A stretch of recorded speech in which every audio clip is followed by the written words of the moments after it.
Hello and welcome everybody. My name is Roland and in this video I will talk about the Type 003 Fujian class aircraft carrier of the Chinese People's Liberation Army Navy. I want to start with looking at the timeline of the Fujian, give you an overview and then compare it to the Ford class aircraft carrier, the latest development in American carriers, and then talk about a couple of things that analysts pointed out when the Fujian was launched. Now, we don't know exactly when the Fujian was laid down, when the first steel was cut and the keel installed. The Chinese government and the Chinese Navy do not publish such information to the extent that other navies do, but the carrier was launched on 17th of June with an as of yet unknown date for commissioning. Now, what we know from the previous carriers, the Liaoning and the Shandong, they took 12 to 18 months in fitting out to their commissioning. The People's Daily, a Chinese newspaper, recorded that it was 4 to 5 years to take full capacity of the Liaoning, and that would be 2016-2017. The Liaoning is deployed with an active carrier battle group since 2018 and has been instrumental in training not only the pilots of the Chinese Navy but also the general operation of a carrier battle group. To give you an overview of the Type 3, it is the first fully domestically developed and built carrier. The Shandong was developed from the previous carrier, the Liaoning, which itself is a model of the Kuznetsov class. The Fujian is about 316 by 76 meters on the flight deck and 300 by 40 meters on the waterline, and is estimated to weigh in at about 80,000 to 100,000 tons. I want to say a couple of things about this and the estimated power this carrier is generating at 164 megawatts in a couple of minutes. It is estimated that the Fujian will carry around 40 J-15 multi-role aircraft plus transport aircraft plus propeller-driven early warning aircraft. It has 2 elevators, will have close-in weapon systems installed, and is the first non-nuclear powered carrier that has electromagnetic launch systems installed, and it has 3 of those. Now let's take a look at comparing the Type 3 with the Ford class. And let me get out of the picture for a moment so you can see both carriers side by side. And here we can see that the Type 3 is a tad shorter than the Ford class. It has 2 instead of 3 elevators and 3 instead of 4 electromagnetic launch catapults. The propulsion of the Ford class is, with all recent American supercarriers, nuclear, generating about 680 megawatts, which is about 25% more than what the Nimitz class was producing. And one of the reasons why the Americans changed their nuclear propulsion on the Ford class is that when the Nimitz class was designed in the 60s and 80s, the electrical systems required much less power than what is now necessary to drive not only the Nimitz class but also the more modern weapon systems, including the electromagnetic launch system on the Ford class.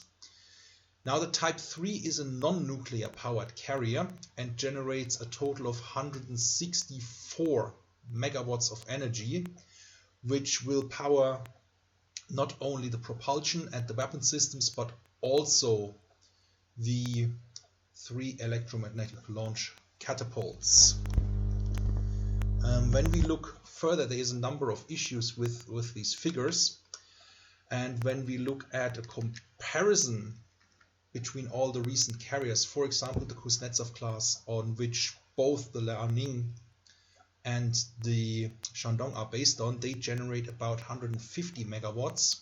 They have traditional steam catapults, or in case of the Kuznetsov and the Liaoning, as well as the Shandong class, a ski jump. So they don't need any power for electromagnetic launch systems.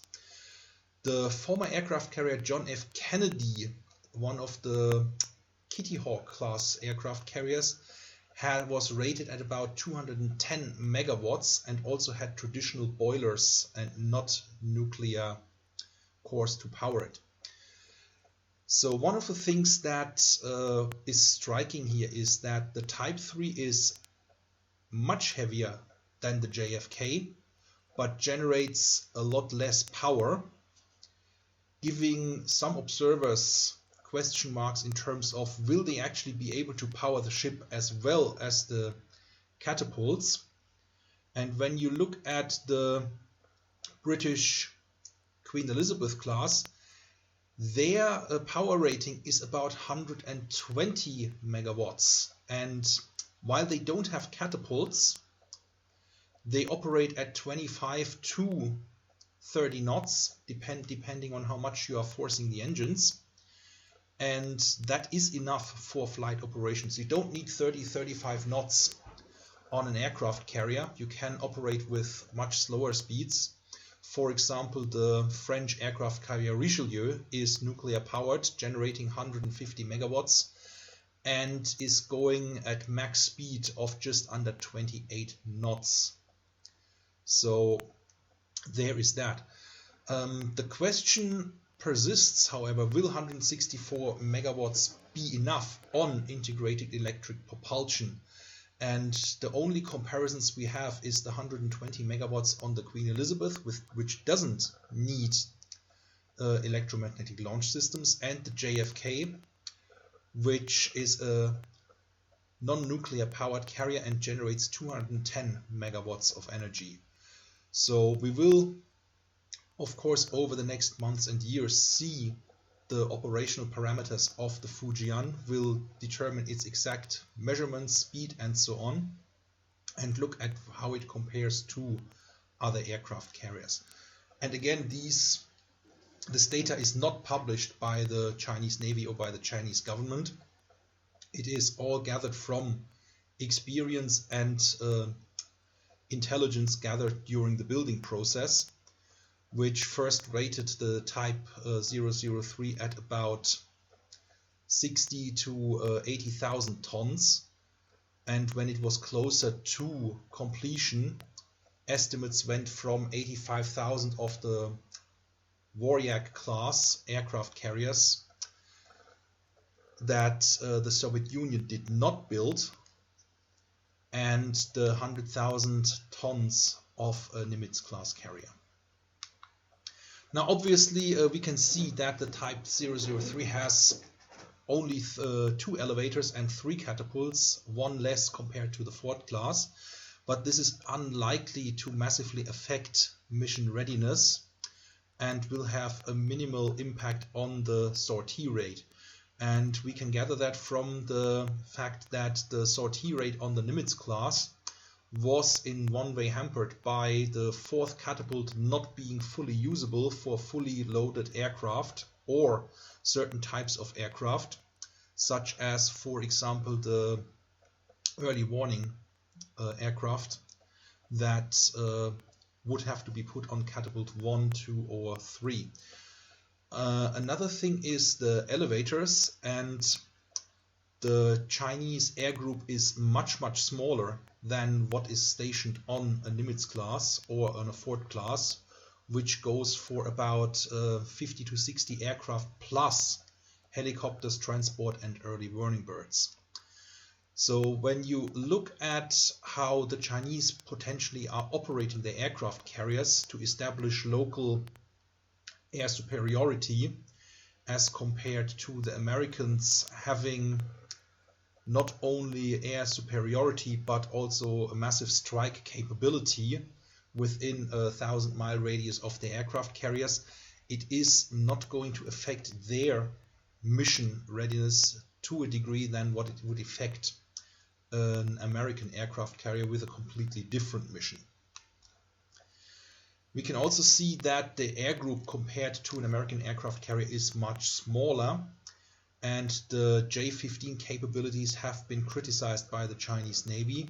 For example, weight and thrust problems, meaning that the J-15 is overweight for carrier operations, and when compared to an F-18, the standard aircraft on American carriers right now, the J-15 is suggested to be equal in anti-aircraft operations, but slightly inferior in attack mode, as in surface and ground attack. When you look at the thrust, though, is the F-18, the Super Hornet, is about 25-30% lower in thrust, which means the J-15 is faster, but the total thrust in itself doesn't really determine how you can operate the aircraft from the carrier. Now, the catapults are going to give the J-15 a lot more capabilities. They will be able to be fully fueled and weaponized, and not hampered by the lack of catapults on the Liaoning and the Shandong. According to the Chinese Navy, the future air groups of the Type 3 and the Type 4s they are building will rely on J-20s or J-31s, the stealth aircraft. Now, one word about stealth aircraft on carriers. The US Navy essentially put out the statement that stealth aircraft and in a sea-based format is mutually exclusive.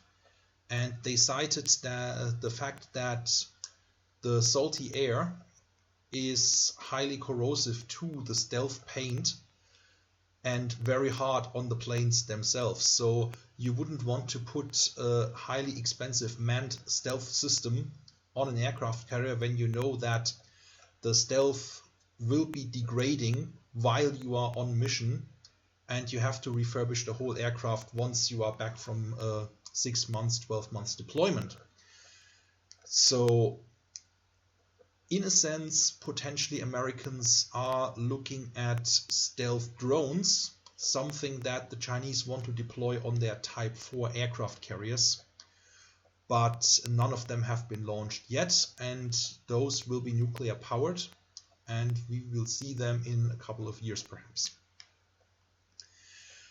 Now, limitations of the aircraft carrier Fujian is, first of all, its range, 10,000 miles. On the other hand, Chinese operations will be much closer to their own shores, as opposed to Americans operating close to enemy shores and all around the world.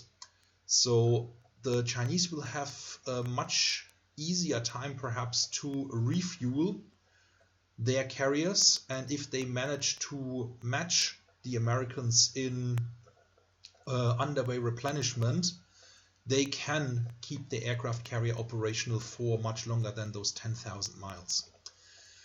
What is a real spanner in the works is that the carrier battle groups are of slightly different composition when you're looking at different navies around the world. And that has to do with their actual mission. So it is depending on what kind of mission you will have a different kind of surface combatants and undersea assets to go with a carrier battle group. And on top of that, there is potentially issues with doctrine and experience. Bear in mind that both the Americans and the British Royal Navy have about 100 years experience in carrier operations and about 80 years of combat experience with carriers, which the Chinese Navy doesn't have at all. They have their first carrier since the early 2010s and operational since 2018, which means deployable and usable. But whether that has been enough experience to actually fully utilize the potential of what the assets that they have is a completely different question. One major drawback I see is the command structure of Chinese carrier battle groups. First of all, due to a lack of aircraft-based combat experience, their aircraft carrier commanders are all frigate or destroyer commanders. So, for example, the Shandong commander was previously the commander of a frigate. So you can take the commander out of the frigate, but not the frigate out of the commander. So whether that is a different kind of thinking as a baseline, or whether they try to emulate a fighting and operational and fighting style that they are not used to, is obviously their choice. But the lack of aviation experience will impact on both the doctrine and the actual combat operations. Now, the second thing is something I just recently confirmed, and that is throughout the People's Liberation Army, whether it's the ground force, the Navy, or the Air Force, that political officers still have a lot of sway, and in particular monitoring the party loyalty of officers and men on board of the ships or in the units they are assigned to. That makes them basically second in command, but being second in command with a direct line to the political leadership may actually result in the political officers being the ones that make the important decisions impacting on combat and military thinking in the command structure. And the commentator that confirmed this said that this is potentially an explanation for all the very dangerous encounters on the sea between Chinese and other navies' warships. So we will have to see how the carrier battle groups are going to be composed of from Type 3 and Type 4 aircraft carriers now that China has deployed the Type 55 destroyers and modern frigates, and is in progress to deploy more modern submarines like the Type 95, 96 and 97s, and how quickly they can gather the experience that other nations have with carrier operations. Now, there have been some comments and observations by international commentators, and the first thing was something from Chinese media, the stealth island. From Western media, two items that came up where it looks like this thing doesn't even have a flight deck yet, and that there are no windows installed. It looks like an empty hull, said one commentator. So I want to look at a couple of pictures of the Fujian, the previous aircraft carriers, and compare it to the Ford aircraft carrier that is under deployment right now. So first of all, when you're talking about a stealth island, it does not make any sense. An aircraft carrier carries so many radars and produces so many electronic emissions, you can detect them from 1,000 miles away. So you can, in smaller surface ships, you can do a lot with hull size and hull form, but an aircraft carrier is over 300 meters long, over 40 meters wide, you can't miss it. It's also not additional protection for what's inside, it is just a more streamlined island, which potentially through automation and more modern electronics can be smaller. It has nothing to do with stealth. It has nothing to do with protection, it is just there.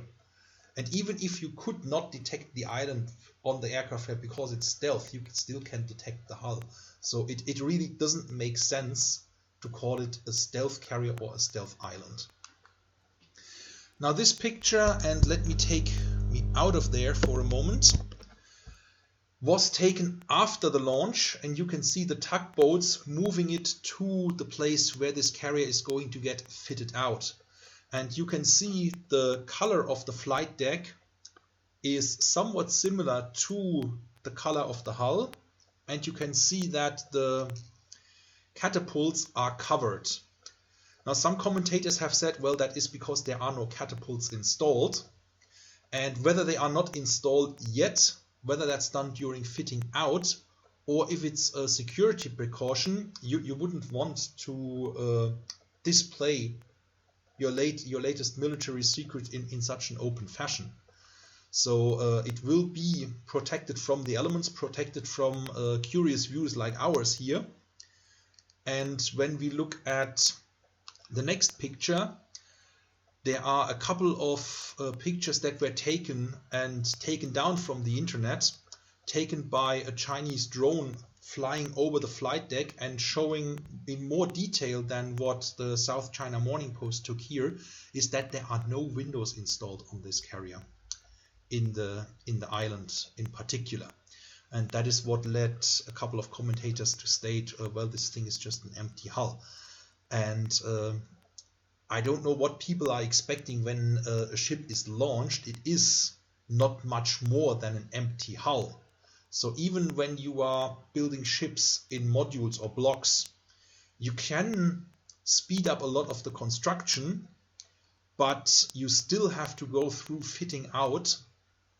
For example, putting all the computers inside that ship, putting a lot of the furniture into the ship. You're not launching that ship with furniture on it. So the fitting out will take a couple of months until it is ready for the first deployment. Now this is a picture from the Shandong when it was launched in 2017, and when you look at the panorama shots, is that the first thing that you notice is that the island also looks rather streamlined in comparison to Western carrier or the previous carrier, the Liaoning. A bit more detailed look at the flight deck, and that flight deck looks exactly the same as the flight deck on the Fujian. And when you are looking at the fort underway, it looks exactly the same as this. So the surface has been installed, but the markings have certainly not been applied yet, and that will happen during fitting out. Here's a closer shot of the island of the Shandong at launch, and you can see there's a plastic film over the windows, suggesting that this carrier also was launched without windows inside. So when we are looking at why is this?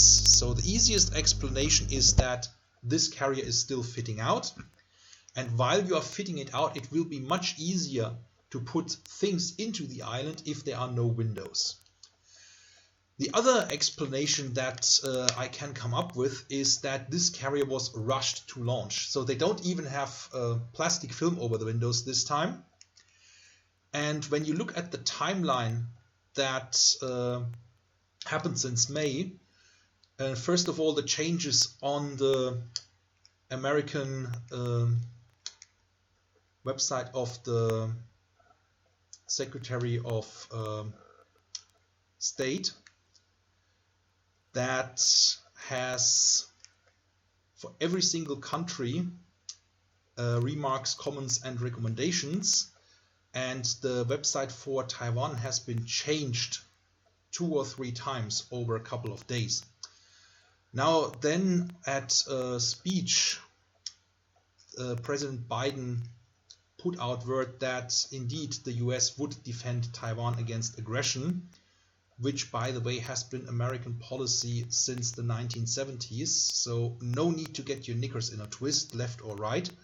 It has always been American policy, but stating it explicitly is certainly, in the current political environment, a strong statement that the president felt it was needed.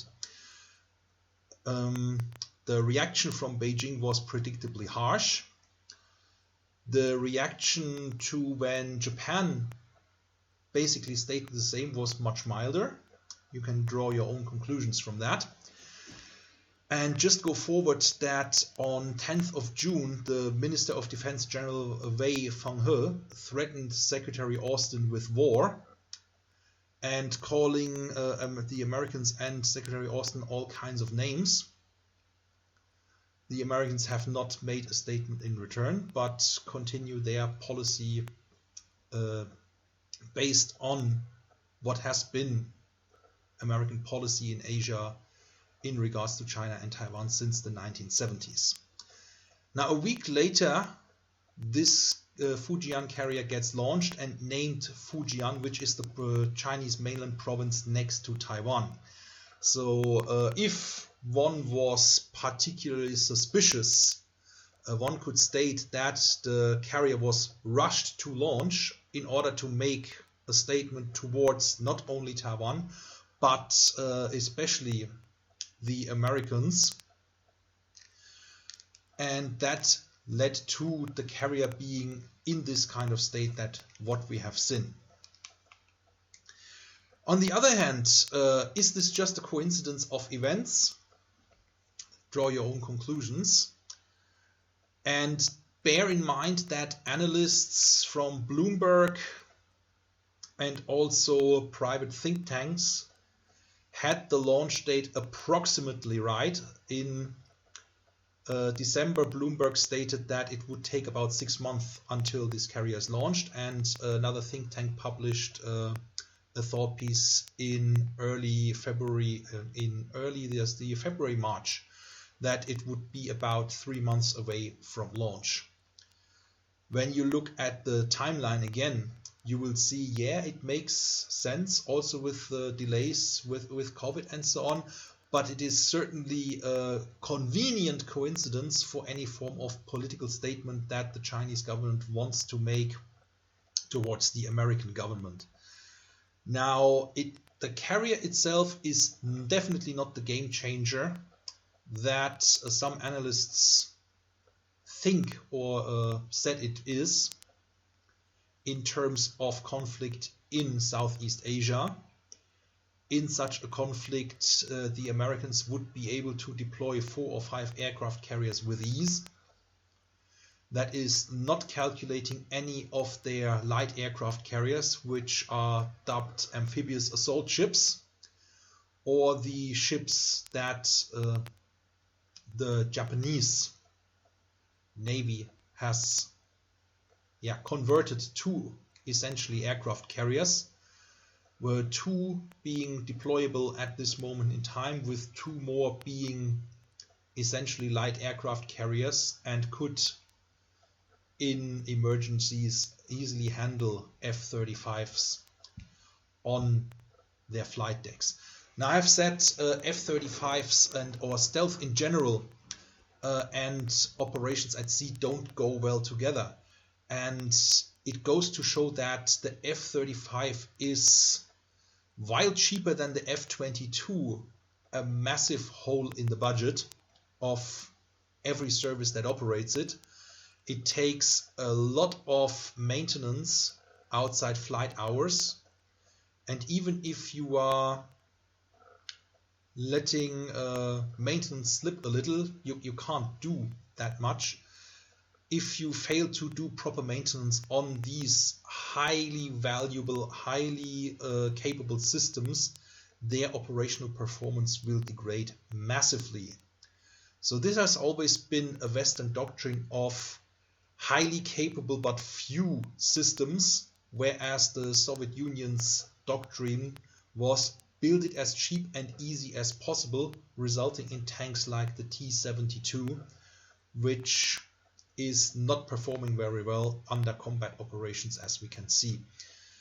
So while this carrier is certainly not a game changer, it does give the Chinese Navy a lot of capabilities that they were lacking before and could not create even with both their Type 1 and Type 2 aircraft carriers, the Liaoning and Shandong. What it means in terms of changing security environment in Southeast Asia remains to be seen. As I said at the start, we don't know any of the capabilities operationally and strategically of this new carrier, and it will take even the Chinese operating it a couple of years until anything more serious is known. So no need to fall into a panic, but also it would be an error to ignore this development. Until the next time, goodbye for now.